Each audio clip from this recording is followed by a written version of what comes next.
The hidden side of job hunting. When the world shut down. When the streets emptied. When entire industries froze overnight. Millions of people found themselves staring at the same cold reality. We need to survive. But what no one talks about is something quieter, something more painful, something invisible unless you live through it yourself. Because behind the headlines about unemployment, behind the corporate speeches about resilience and team spirit, behind the endless Zoom calls and HR phrases that sounded rehearsed, there was another world. A world where job seekers were trying their best. And companies were not always playing fair. Some weren't honest. Some weren't organized. Some weren't even respectful.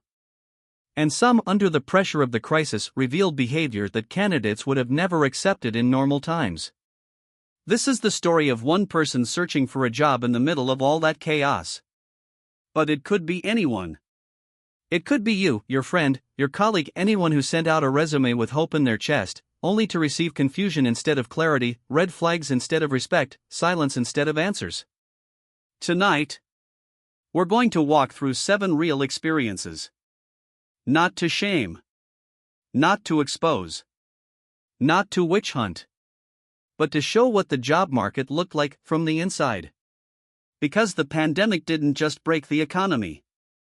It exposed how far some companies were willing to go. To stay afloat. To save money. To cut corners. To squeeze candidates. To stretch the boundaries of professionalism. This video is for everyone who ever felt gaslit by a hiring manager. Everyone who ever completed a free test task that looked suspiciously like real work. Everyone who ever sat through an interview thinking, "Why am I being treated like this?" So take a deep breath. Because we're going in. And the things you'll hear might feel painfully familiar. Let's begin with the companies that seemed normal: friendly emails, warm greetings, tidy websites, but once you stepped behind the curtain, everything started to feel off. Agency A, the rare honest one. Agency A was a branding and PR firm with good vibes. The kind of place that made you feel like creative work mattered. The kind of place where culture wasn't just a buzzword.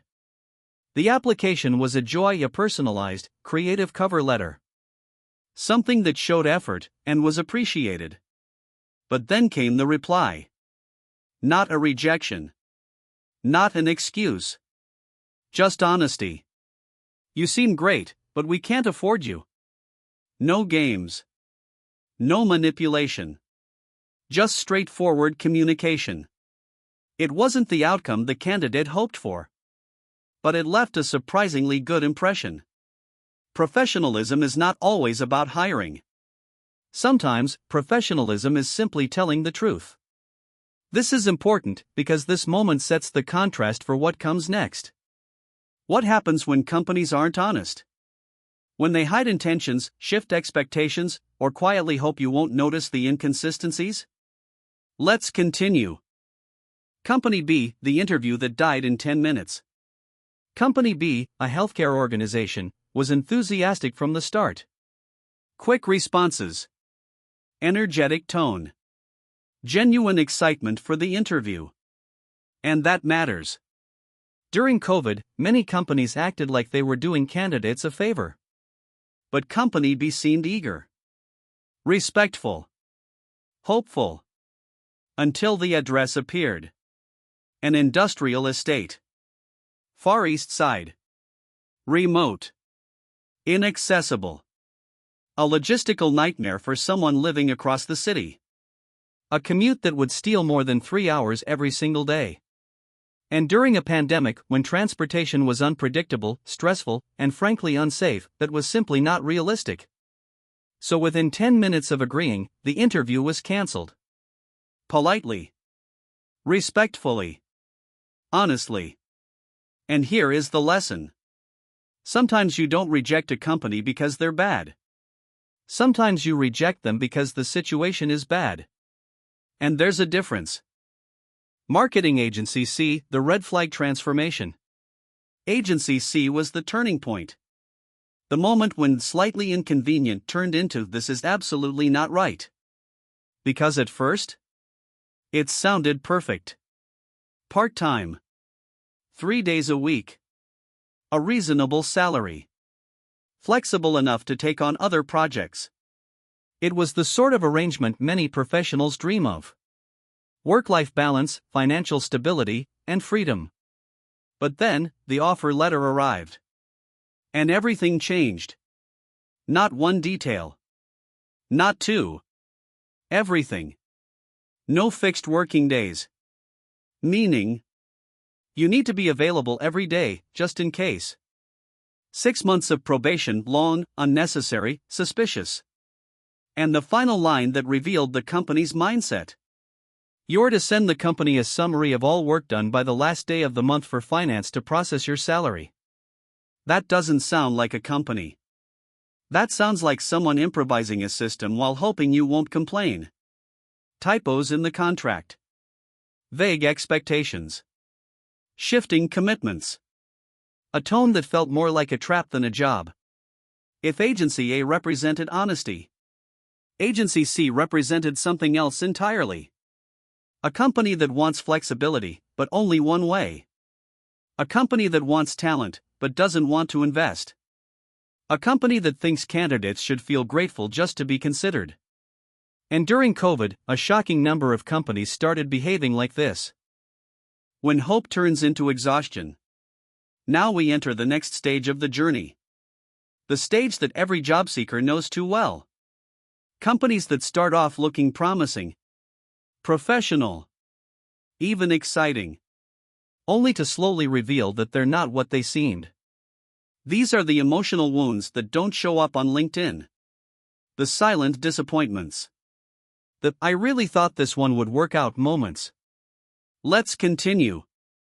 Startup D, the almost dream that disappeared.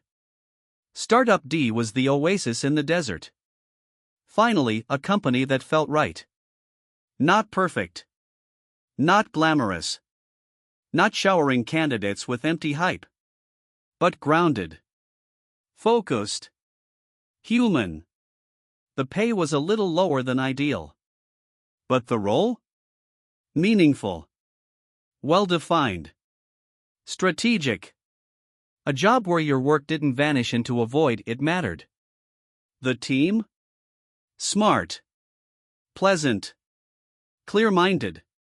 People who spoke like adults, not like characters reading scripts off a corporate pamphlet. The boss? Surprisingly kind. Surprisingly humble. Someone who actually listened instead of pretending to listen. It felt safe. It felt promising. It felt like somewhere you could grow. Contribute. And not burn out. 3 rounds of interviews went smoothly. Conversations felt natural. Expectations aligned. And for the first time in weeks, maybe months, hope felt justified. But then the email arrived. Not with an offer. Not with feedback. Just a simple statement. Due to a shift in direction, we will not be filling this role. No anger. Just disappointment. Because this wasn't a story of incompetence or dishonesty. This was simply bad timing. A reminder that during the pandemic, even good companies struggle to make stable decisions. And for the job seeker, that meant something painful. Another emotional investment, gone. Another spark of hope, extinguished. Another stretch of effort, wasted. But there was no resentment. Because when a company treats you with dignity, even rejection feels humane. Comms Agency E, the question that revealed everything. Then came Comms Agency E. An agency that looked polished, ambitious, exciting. But sometimes, red flags don't show up in contracts. Sometimes they show up in the questions asked. Have you been unemployed for 6 months? A simple sentence. But a loaded one. Because companies that hire candidates unemployed for 6+ months receive government grants. Meaning, this wasn't concern. This wasn't compassion. This wasn't curiosity. This was strategy. Not, how can you add value to the team? Not, What are your strengths? Not, tell us about your experience. But, can we profit off your unemployment? That moment changed everything. The interview continued politely because professionalism goes both ways. But the atmosphere was already poisoned. Salary expectations were stated clearly. And after that? Silence. Instant disappearance. Not because the candidate wasn't good enough. Not because the skills didn't match. But because expectations of fair pay didn't match the company's strategy of saving money through subsidies. If a company is only excited when you're cheap, you should never be excited about them. Startup F, when the interview itself becomes a red flag. By this point in the job search, patience is worn thin. But then comes Startup F, a company that raises red flags before the interview even gets properly started. The HR manager appears on the screen. But she isn't alone. A toddler is running around in the background, shouting, demanding attention, making it impossible to hear or focus. Of course, parenting is hard. Of course, life happens. Of course, COVID blurred the line between work and home. But an interview is a candidate's first impression of a workplace.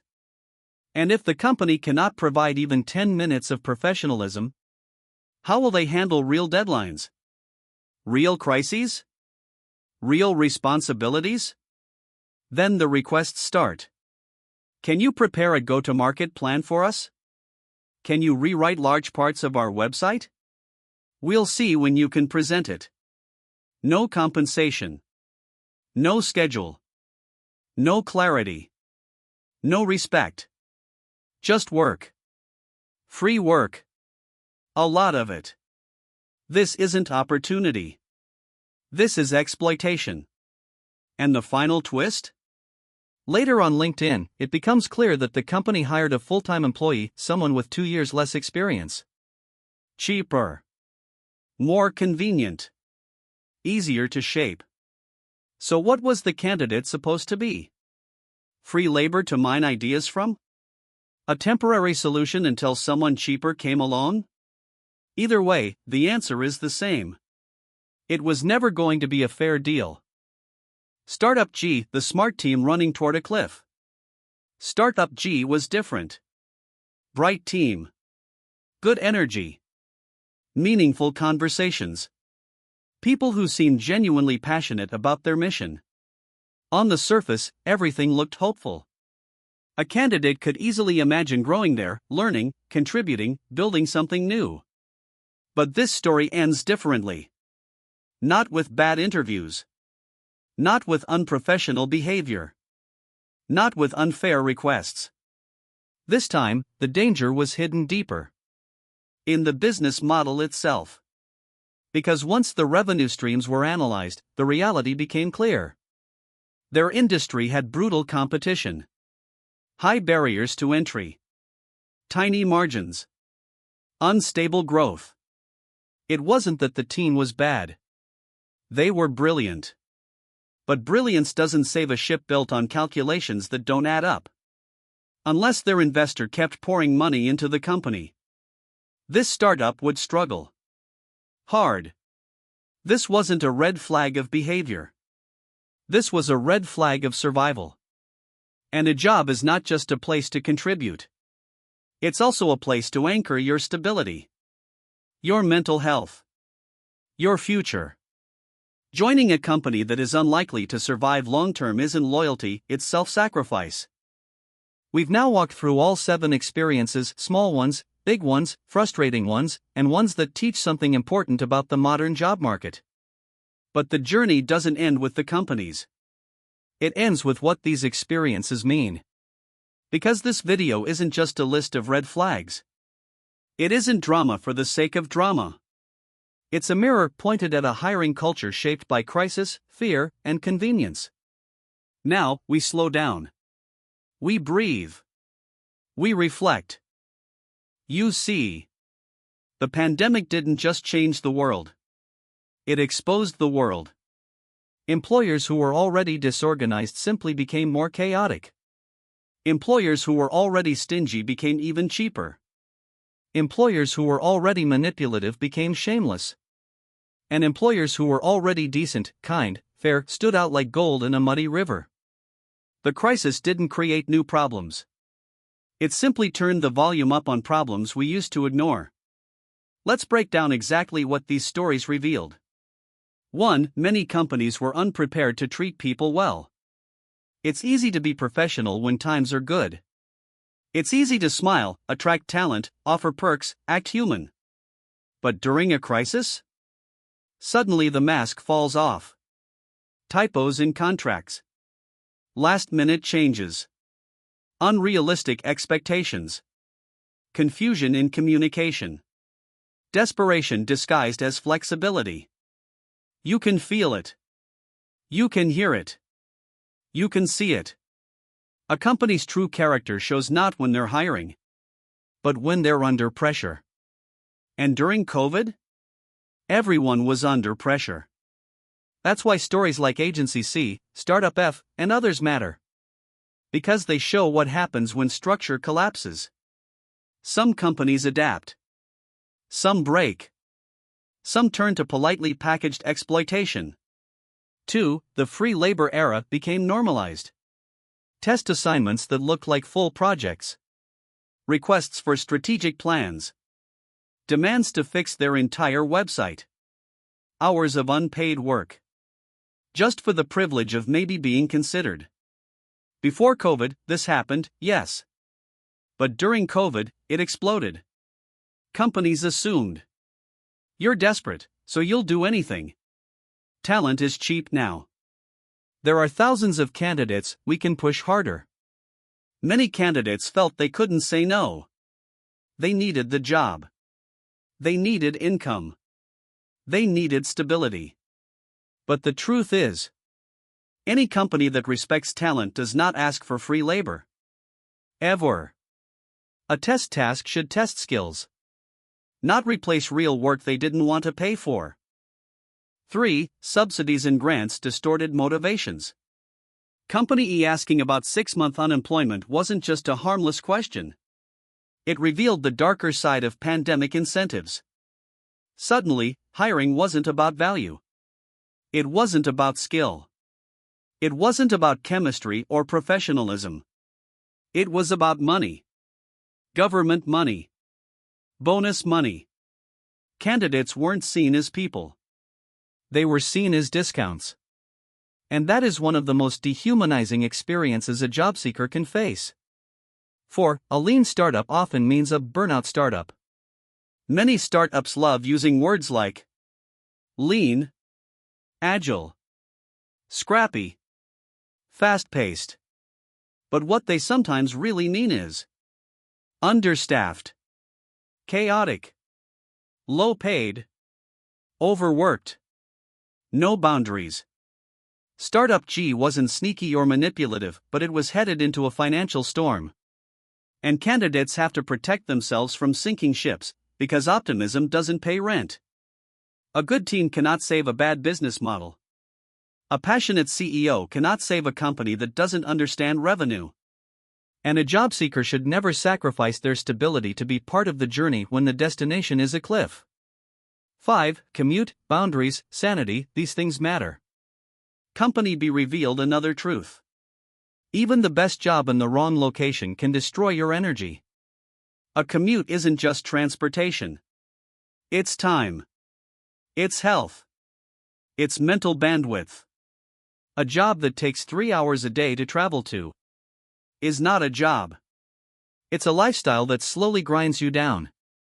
COVID made people think twice about what is sustainable. And this clarity saved many from burnout. Job hunting during COVID was more than sending resumes. It was waiting, refreshing inboxes, preparing for interviews that never happened, trying to stay confident while the world fell apart, smiling on Zoom while hiding anxiety, wondering if you're too picky, or simply trying to protect yourself. Every rejection hurt a little more because the world was already heavy. Every broken promise felt sharper because stability was rare. Every red flag felt louder because hope was fragile. And yet, people still tried. People still showed up. People still gave their best. That endurance, rarely acknowledged, was its own kind of strength. This entire story has one final conclusion. People were not lazy. People were not entitled. People were not difficult. People were simply trying to survive. Without losing dignity. And dignity is not negotiable. Not even during a pandemic. Not even during a crisis. Not even when companies act like desperation gives them permission to exploit. Job seekers did their best. They really did. And anyone who lived through that era deserves respect. The journey lasted 2 months. 2 months of red flags, confusion, frustration, exhaustion. 2 months of navigating companies that weren't ready for honesty or fairness. 2 months that felt like 2 years. But the story ends with victory. A stable job. A fair salary. A well-defined role. In an international company that respects its people. Not through luck. Not through privilege. But through perseverance, clarity, and refusing to settle for less than basic respect. To every viewer watching, your time will come too. Your stability will come. Your right place will come. Don't lose faith. Don't lose standards. Don't lose yourself. The crisis didn't make people stupid. It revealed who they truly were. And you, if you're still searching, will find the one company that sees your worth without conditions.